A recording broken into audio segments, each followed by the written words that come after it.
There are few things more frustrating than a stain that just won't come out. But for one family, a mysterious spot on the floor went from a minor nuisance to a frightening mystery.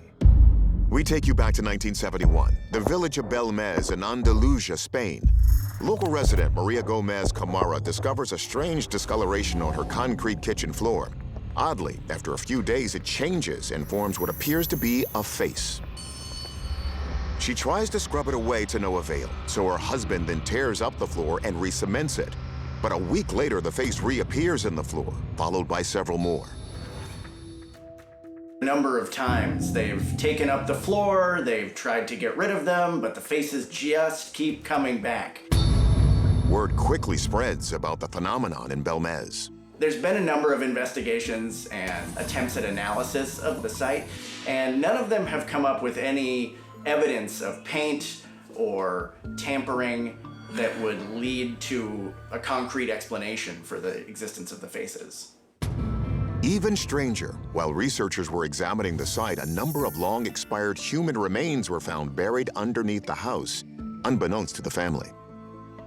I was able to verify that there was a late 1800 cemetery in that location. It likely was a Catholic cemetery that was long forgotten, and when they needed room to build homes, they just went ahead and built a home over it without realizing that the headstones had been removed.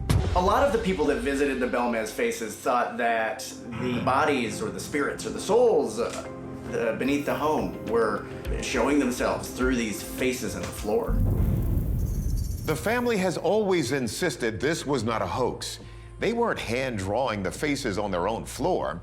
And though the mother Maria died in 2004, the image continues to draw visitors to the house to this day. But what are they really looking at? Our experts face off.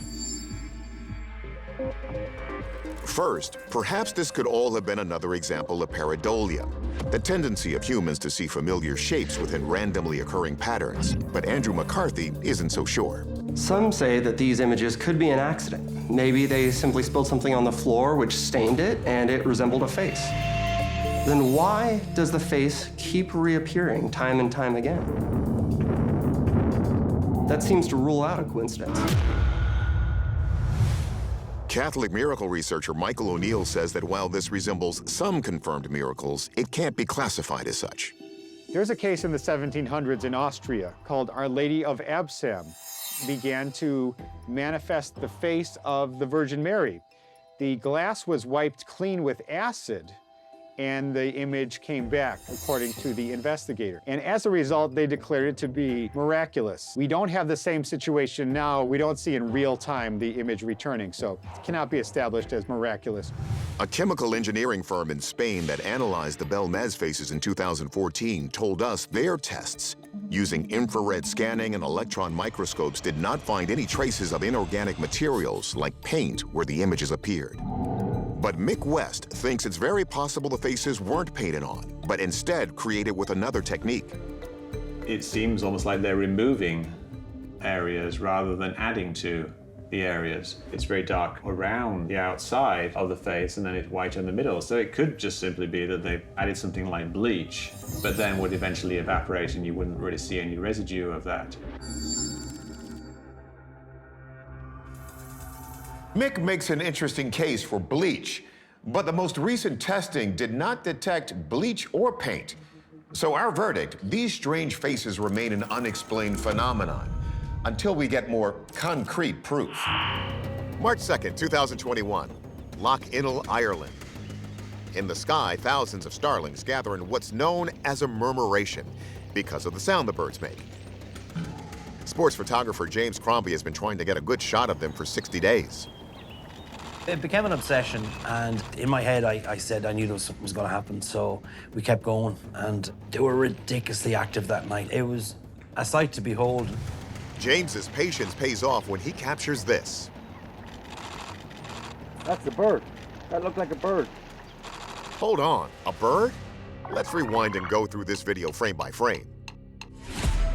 Sure enough, here, the starlings form the shape of a giant bird. How's this for uncanny? Put the image side by side with a shot of a real starling. Overlap the two, and you explain it. Whoa, it really does look like a massive bird. It almost seems as if these birds are one giant unified organism. One theory is that the birds possess some sort of extrasensory perception. Perhaps they share this collective consciousness, and they're able to communicate with each other telepathically or on a level that we don't fully understand.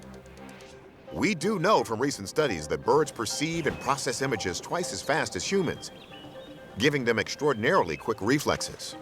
I mean, that's an obvious explanation for how they can do things like catch insects in their mouth. So extrasensory perception? You betcha. It's just a sense that we already have, but in a way that we cannot see. So is this formation intentional? Or could we just be seeing patterns in something that's actually random? We've discussed this phenomenon in previous episodes. It's called pareidolia. To find answers, we turn the footage over to our experts. To start, what's the science behind starlings flocking together even when they're not forming intimidating shapes? First of all, they're safer from predators when they're in a large flock. Like schools of fish, a flock of birds detects prey earlier, and its swirling shape confuses hunters, which have a hard time picking out a single target. Secondly, they can stay warmer at nighttime. And third, they might be able to communicate information about the best foraging areas. But forming a swirling mass is one thing. Deliberately creating shapes like a giant bird requires an entirely different level of intelligence. Are birds smart enough to cooperate in this way and to send humans and predators a message? Some birds can communicate with people. Are you hungry? Apple. Apple, yeah. They have learned words, and they have understood the context of these words. You hear Marsha cooking? Got a cool. It's got a cool. Grenade. And birds are actually among some of the smartest species on the planet, like chimpanzees, dolphins, and elephants. In problem-solving tests, parrots have proven at least as intelligent as 5-year-old humans. So birds can reason and communicate in ways we once thought impossible. But Shuttler doesn't buy the ESP theory. It seems like it's a collective consciousness, but it's not. Each bird is responding to about 6 to 7 of its closest neighbors. So if one bird makes a decision, it affects the other birds around them, which then goes throughout the entire flock. But look again, this shape of a bird can't be a coincidence, right? That is, unless you consider that James went out for 60 days and he and his companion shot tens of thousands of frames of this one murmuration. And just 5 or so look like a giant bird. And some people may think that that was done intentionally, but I believe it's purely coincidental. Okay, it's possible the giant bird shape is just a case of pareidolia. But starlings are smart enough to communicate with us. So it's also possible they created this shape on purpose. We've only started to grasp avian intelligence. So we're going to call the giant bird shape an unexplained phenomenon until we learn more. Pueblo, Colorado. Physician Dr. Rocky Coleslaw and his family are on their way to dinner when they hit a bad rainstorm. As they seek shelter, they notice another car is being submerged by the water rapidly rising on a low-lying road. Watch what happens next. As I looked, this car took off and started floating away way faster than I expected.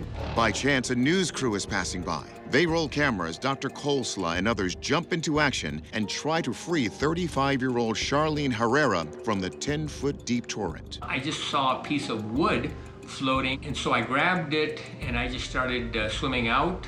The car is nearly submerged. The situation looks hopeless. And I was really hammering away with this piece of wood and making absolutely no progress. Then it happens. Watch. Another rescuer reaches into the water and somehow he's able to grab Charlene's arm. Next thing I know, this person is popping out of there like a champagne cork. Charlene is pulled to safety.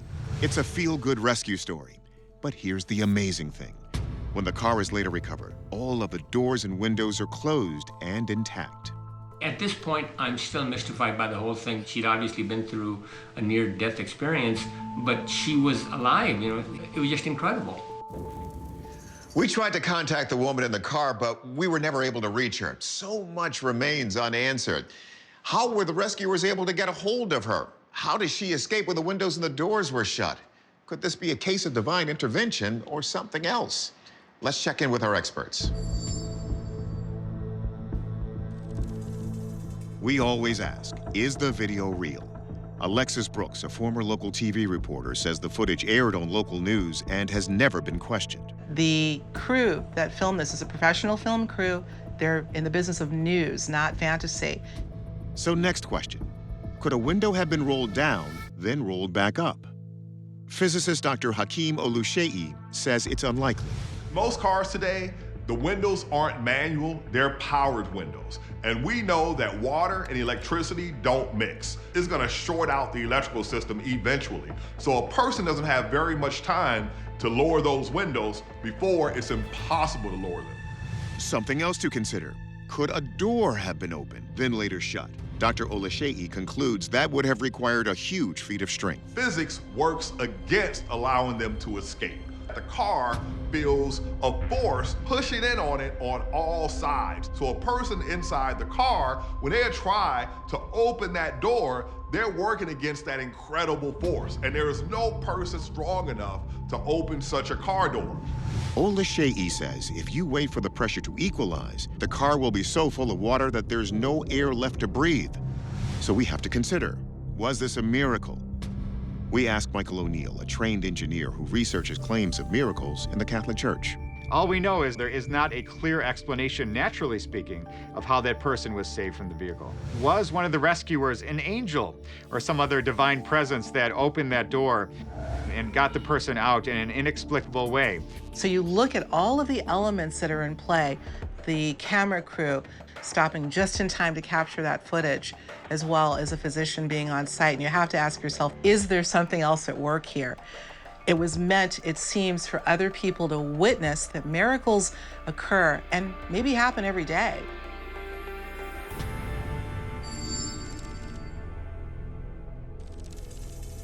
There's a gap of time between the driver being rescued and the car being pulled out. So there's a small chance an open window or door could have closed somehow during that time. But I'm going with our physicist. That's highly unlikely because of the water pressure. So until we get more info, our verdict is possible miracle. May 2021, Canadian resident Rob connects with Chris from Utah on a video chat. The two met on a Facebook group that explores the idea of possible extrasensory powers. Chris claims to have one particularly shocking ability. There you go. With a piece of foil on one finger, Chris holds up a light bulb and presses the end, and suddenly is able to make it light up without any wires. Turn it all around everywhere so people can see there's nothing anywhere. Perfect. The two got together to talk to us. I was skeptical. I got him to take his camera and show it all around because I was wondering if there was some kind of a static generator or a Tesla coil, but there wasn't. Chris says this extraordinary ability was taught to him by a man in South America who honed this power through years of meditation. We're like a capacitor or a battery. That's what my teacher taught me. All I'm doing is I'm gathering an abundance of negative ions from the atmosphere and charging my body with it. So I create a voltage differential. And so what you're seeing most of it is static discharge. Now, does that hurt, Chris? Oh, it drains. It's physical exercises like moving his muscles in a certain way, breathing a certain way, and it creates a charge. It pulls negative ions out of the air. So the negative ions in his body are going through the bulb, lighting it up, and then they pass on their way to ground and discharge to the ground. You know, it's really just about physics. Now, the average human produces about 100 watts of electricity at rest, but we generally lack the ability to focus that energy into a consistent current. So how is Chris able to do this? Let's ask the experts. So, of course, our first question, is this just a clever trick? Mick West thinks the answer is yes. He's actually got a little bit of foil on the end of one finger. If you look at a regular light bulb, you see it's got one contact in the middle and then the other contact where the screws are. And electricity normally flows across those. But if you stick a battery and a small bulb inside the light bulb, you can actually create a trick light bulb that will light up when touching a bit of aluminum foil to the two contacts. And I think that's all that's going on here. But maybe that's not how the trick's done. Wow. Dr. Hakeem Olushehi says it may be possible he's not collecting ions from the air, but that he's conducting the electricity coming from somewhere else. Our bodies are 50% water, and the water in our bodies is a pretty good conductor of electricity. The body can hold a voltage if he's directly connected to a source of power, and he can transfer that voltage to the bulb, causing it to illuminate. It's not out of the question, then, that Chris is hoaxing us by hooking himself up to a low-voltage current. Contact, yeah. But even a small sustained amount could have damaging effects. A current going through your body, particularly if it goes through the heart, it'll upset the heart's rhythms. So the first question may be, how are they surviving this? Ow! When we talked to Chris and Rob, they insisted no wires or trick bulbs were involved, and even demonstrated this power in a new way. Let me hold your hand, okay? And I'm gonna take the bulb and I'm gonna touch it to the ground of the table. There it is. There we go. If you look around the table, there's nothing attached to the table. There's nothing attached to Chris. It's not a trick light bulb. I can't make it go on by touching it. No way, no how. But if I grab his hand, then I can do it. Ow!